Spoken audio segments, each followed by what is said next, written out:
Goddag og velkommen. Jeg vil gerne belære jer om min viden om lineære funktioner.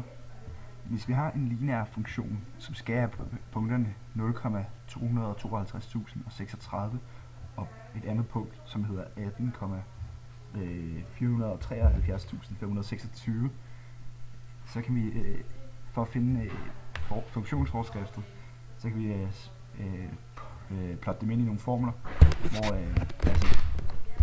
for at finde a-værdien, så skal vi bruger vi y2 og minus y1 og x2 minus x1, og så dividerer dem med hinanden.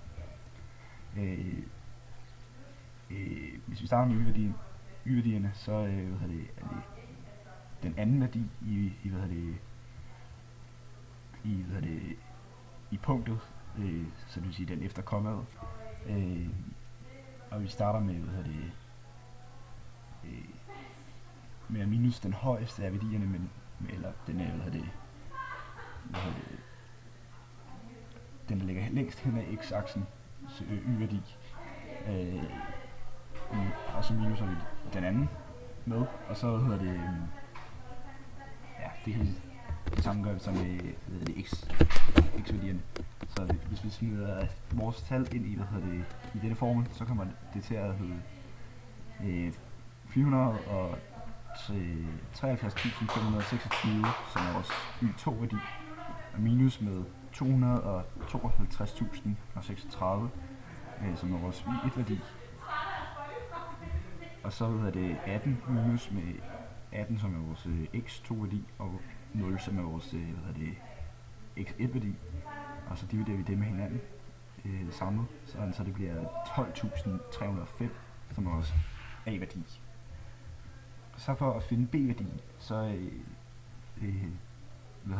skal vi bruge y1-værdien, og a-værdien og x1-værdien.